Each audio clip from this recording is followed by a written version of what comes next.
Salut, c'est Trado, je suis content de vous retrouver pour la mise à jour de l'analyse technique du CAC 40 avec une petite pause après 4 séances de hausse quand même très marquée. Depuis les plus bas d'il y a 4 séances, on avait pris 5,5%, quoi de plus normal qu'une petite pause qui s'imposait et le CAC 40 abandonne 0,5%, mais attention, parce qu'au pire de la séance, on a abandonné 1,3%. La baisse finalement à 0,5% semble surtout traduire des velléités haussières puisque vous le voyez à la longueur de la mèche basse montre qu'il y a eu des rachats à bon compte, enfin des achats à bon compte et il ne faut pas envisager pour tout de suite, à mon humble avis, la fin de la hausse qui à mon avis nous amène dans un premier temps à tester une nouvelle fois la résistance des 63, 65, 103, 95 et j'irai même jusqu'à parier sur un comblement du gap ici. C'est un sentiment, c'est simplement un scénario de travail. Je vous rappelle également qu'on a une vague de Wolf ici qui n'a pas été activée et qui pourrait être un objectif de baisse lorsque l'on aura justement activé cette vague de Wolf, c'est-à-dire lorsque on sera passé en dessous de cette partie haute de la vague de Wolf. Je vous renvoie au tutoriel que je vais mettre en dessous de la vidéo pour comprendre la vague de Wolf dès que elle est activée. Nous avons également un chandelier japonais, on l'a vu plutôt encourageant puisqu'il termine dans le tiers haussier malgré une clôture en territoire négatif. Et surtout quand on regarde les bougies Aikinashi, on voit que ça n'a pas véritablement affecté la dynamique en cours puisque nous avons toujours une bougie verte. Alors si on regarde bien, on verra une micro-mèche en dessous. Cela signifie donc que c'est pas aussi haussier que lorsqu'on avait des bougies sans mèche basse, comme c'était le cas ici ou encore là, mais ça reste quand même haussier. À noter également que les éléments techniques privilégient encore une fois une continuation de la hausse avec des cours au-dessus de la M7 qui monte, autrement dit la tendance immédiate est haussière, la moyenne mobile à 20 périodes qui monte, la tendance générale est haussière, la moyenne mobile à 50 jours qui descend mais on est au-dessus donc la tendance de fond est neutre et la moyenne mobile à 200 jours elle est descendante en dessous donc la tendance de long terme est baissière. On va vraiment avoir un challenge intéressant pour les haussiers lorsque l'on va venir se confronter à la fois à la M200 et à la résistance des 63, 65, 63, 95 à suivre de près. À noter que les bandes de Bollinger, cette fois-ci, donc on a eu un T1, on a eu un T2, mais on n'a pas eu de T3. On a clôturé à l'intérieur des bandes de Bollinger. Il faut savoir que statistiquement, je ne vais pas le tester aujourd'hui parce qu'on a déjà testé 2 fois cette année. Mais il est beaucoup plus plausible maintenant que l'on aille chercher un contact avec la M7 plutôt que l'on inscrive des plus hauts par rapport à la séance du jour. Donc à noter également qu'un retour sur la M7 serait, on va dire, très classique. On regarde les éléments techniques et à ce niveau, pas grand chose de neuf sur cette unité de temps. On a le MACD 0 qui passe en dessous de son signal, donc on a un premier signal baissier ici. Moi, ce qui m'intéresse surtout, c'est de vous emmener du côté des données hebdo, puisque vous pourriez éventuellement avoir un coup d'avance pour demain. Je vais vous expliquer ça. Alors, tout d'abord, pour me débarrasser de ce qui ne m'intéresse pas, regardez, on avait un signal qui a été donné sur le CCI, c'était il y a 2 semaines, et vous voyez, lorsque le CCI était sorti de sa zone de survente, c'était sur cette bougie, on avait testé qu'il était beaucoup plus plausible d'atteindre l'objectif que de ne pas le faire. L'objectif étant de mettre un stop de protection sous les derniers plus bas 5,12 et à viser la même chose, mais vers le haut, et vous voyez, on a fait 5,91 pour l'instant, donc ça a bien fonctionné. Moi, ce qui m'intéresse surtout, c'est que la semaine dernière, je vous ai dit qu'on risquait d'avoir la même chose qui se produirait sur le MACD 0 et que ça aussi, statistiquement, ça fonctionne. L'idée, c'est de mettre un stop de protection entre la clôture de la bougie et les précédents plus bas, donc 9,86. Et donc beaucoup plus plausible de faire 9,86 vers le haut que de faire 9,86 vers le bas, déclenchant un stop de protection. Alors, comme je l'ai déjà dit en début de semaine, le signal n'a pas été validé puisqu'in extremis on avait mal terminé, mais il risque d'être validé vendredi. Donc si vous voulez trader éventuellement ça, pensez à le faire sur vendredi soir, juste avant la clôture. Et vous remarquez également qu'un signal équivalent a été donné sur le MACD, c'est ici, regardez, on risque d'avoir un signal conjoint, donc MACD et MACD 0 retard. Et on va donc tester aujourd'hui la stratégie qui consisterait donc à acheter lorsque le MACD croit son signal. Et on va regarder 3 choses.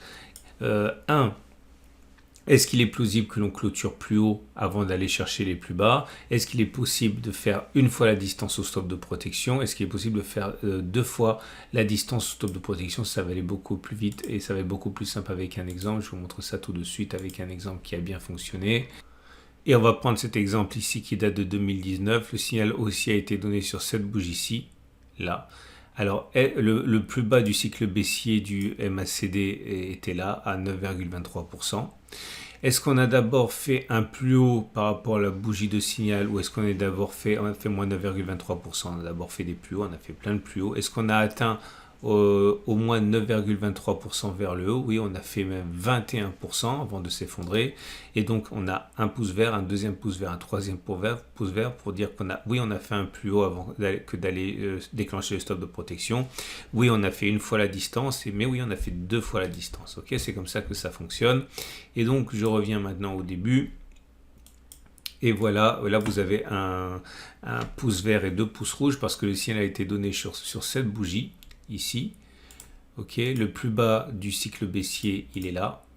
Alors, est-ce qu'on a réussi à faire au moins une clôture au-dessus du niveau? Oui, regardez, ici on a fait 1,6% en clôture, donc on a un premier pouce vert. Par contre, si on regarde la distance au stop de protection, en fait j'ai des bêtises, il est là, le plus bas du cycle baissier du MACD, c'est à moins 10,73. Et vous voyez qu'on a fait ni plus 10,73, ni plus 2 fois 10,73. Donc c'est pour ça qu'on a un deuxième pouce rouge et un troisième pouce rouge ici.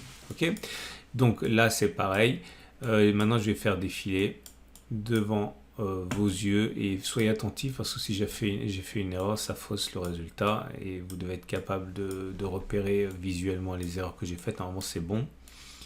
Donc je continue à faire défiler et voilà, j'ajuste. Ce sont des signaux qui sont quand même assez fréquents, donc j'ai eu besoin de remonter jusqu'à 2008 en données hebdomadaires et voilà les conclusions qui s'imposent. Si on regarde le nombre de fois où on a inscrit un plus haut, eh bien on a réussi à le faire 29 fois, on a échoué une seule fois. Autrement dit, j'ai oublié ma calculatrice, je vais le faire là, 29 divisé par 30. On a donc 97% de chance de clôturer plus haut que la bougie de cette semaine si on a bien le signal qui est validé vendredi. Autrement dit, il est extrêmement plausible que l'on clôture plus haut. Est-ce qu'on a une chance d'aller clôturer plus haut? Alors, imaginons qu'on soit vendredi soir, je prends la distance au plus bas, 9,86. Est-ce qu'il est plausible que l'on fasse plus 9,86 ou moins 9,86 d'abord? Eh bien, statistiquement, ça a fonctionné 14 fois, ça a échoué 16 fois. Autrement dit, ça a fonctionné dans uniquement 47% des cas. Donc, non. Ok, bizarrement, si ce backtest était valable et il ne l'est pas parce qu'on ne peut pas tirer de conclusion sur 30 occurrences, mais on va dire qu'il est à peu près aussi probable de faire moins 9,86 que plus 9,86, mais bon, avec un petit ballottage favorable au baissier, puisque ça a échoué 16 fois, ça a fonctionné 14 fois. Autrement dit, si on avait parié 1000 euros par trade, on aurait gagné 14 fois 1000, 14 000, on aurait perdu 16 fois 1000, 16 000, donc c'est un système qui aurait été perdant avec 2000 euros de perte. Autrement dit, vous avez tout autant intérêt à jouer la baisse que la hausse. Et si vous visez deux fois le stop de protection, donc à peu près 20%, vous n'avez plus que 11 succès et 19 échecs. Autrement dit, votre taux de succès n'est que de 37%. Pour un taux d'échec de 63%, mais c'est rentable puisque vous gagnez 11 fois 2000, ça fait 22 000 et vous avez perdu 19 fois 1000, 19 000, 22 moins 19, ça fait un profit de 3000. Bon bref, il n'y a pas grand chose à faire avec ce setup à mon avis, c'est trop proche en termes de résultats. Par contre, ce qui est sûr, c'est que si ce backtest était valable, si on clôture sur les niveaux actuels, il est fort plausible que l'on continue de monter d'un certain pourcentage, mais en tout cas, on l'a vu, dans 97% des cas, on clôture plus haut que la bougie qui a donné le signal. Donc, c'est intéressant pour l'utiliser comme filtre. Si on revient sur les données journalières, donc cela corroborerait l'idée qu'on n'a pas fini de monter, statistiquement bien sûr. On va enchaîner avec l'Ichimoku. Et l'Ichimoku ne nous dit plus grand chose, puisque c'est toujours, on va dire plutôt neutre, puisque vous avez des cours qui sont au-dessus du nuage. Enfin, ouais, in extremis, on va dire. On est au-dessus de la Tenkan qui monte et au-dessus de la Kijun qui monte, donc la tendance immédiate et haussière, la tendance de fond et haussière, et la tendance, la tendance immédiate et haussière, la tendance générale et haussière, la tendance de fond est plutôt neutre. On termine donc avec les trades du jour et bon, c'est toujours la même chose, j'ai envie de dire. Si vous voulez spéculer à la hausse, ça commence à devenir compliqué parce que on l'a vu, on a des obstacles ici, là. Alors c'est toujours possible de le faire, mais maintenant, encore une fois, c'est un petit peu tard, j'ai envie de dire. Il faudrait attendre que l'on consolide un petit peu et espérer qu'on aille chercher les objectifs assignés à 63,65, 63,95. En tout cas, moi, je suis pas acheteur sur les niveaux actuels. Si vous êtes vendeur, eh bien, là, par contre, ça me semble un petit peu trop tôt. J'attendrai que l'on monte. Moi, j'aimerais vraiment que l'on monte ici, ok, et spéculer à la baisse avec un stop de protection au-dessus, parce que je ne crois vraiment pas qu'on soit sorti de l'auberge. Je vois bien quelque chose comme ça, mais je l'ai dit 50 fois déjà. Alors, ceux qui veulent le faire peuvent le faire éventuellement avec en plusieurs fois, rentrer un petit peu maintenant, éventuellement, et rentrer encore ici. Rentrer éventuellement une troisième fois ici, y mettre un stop de protection là. Enfin, je schématise, en pariant c'est un retour vers le bas. Je terminerai enfin pour vous dire que sur les données horaires, voilà la matrice de trading pour demain. Je pense que... Attendez, je vais faire un peu de ménage parce que sinon on ne comprend plus rien. Voilà. Donc ça, c'est la matrice de trading intraday pour vendredi. Je crois que certains seraient tentés éventuellement par un trade baissier sur les 62,84, 62,77. Dans ce cas, on peut utiliser l'ATR et mettre un stop de protection au-dessus de cette zone-là. Okay, alors je vais le faire une fois parce que c'est vrai que certains ne regardent pas le format de la préparation de la semaine de trading, ils ne savent pas comment faire. Donc je prends l'ATR, ok. Et l'idée, c'est que, imaginons que je rentre à 6280, pour prendre un chiffre rond, 6280 et que j'utilise la terre pour spéculer à la baisse, donc mon stop de protection, à 6290 en fait, pour prendre 6200, ah ben non, je raconte n'importe quoi. Allez, on va prendre 6280, c'est ce que j'ai dit. Et imaginons donc que je mette un stop de protection à 1 ATR, donc je regarde la valeur de l'ATR. Imaginons que l'ATR au moment où je rentre en action soit sur les niveaux actuels à 31. Donc je vais prendre 6280 et je vais ajouter 31, ça vous donne 6311. Donc mon stop de protection, il sera ici, 6311. Okay, donc ça veut dire que si mon stop de protection est 0,48% au-dessus, il faut viser au moins 0,48% vers le bas pour que le jeu envahisse la chandelle et que l'on gagne au moins autant quand on a raison que l'on ne perd quand on a tort. Si on veut être un peu plus patient, on peut rentrer à l'achat, mais à la spéculation à la baisse selon la même méthode, mais ici à 6365, 6395. Maintenant, si je veux acheter, on peut envisager d'attendre que l'on aille chercher cette zone-là, par exemple, si on y va, je ne sais pas du tout si on va y aller. Et imaginons que l'on décide d'acheter sur aller au hasard 6130. Donc on prend 6130, mais on va enlever la valeur d'un ATR cette fois. C'est-à-dire qu'on va enlever, je ne me souviens plus, 31, c'est ça, oui. On enlève 31, ben ça donne quasiment un chiffre rond et ça donne 6100, bon, on va le faire de tête.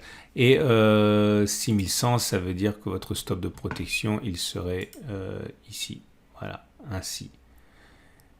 En dessous de cette zone. Alors bien sûr, vous pouvez prendre un ATR, vous pouvez prendre 2 ATR, vous pouvez prendre 3 ATR, ça dépend de l'espace que vous voulez laisser au cours pour respirer.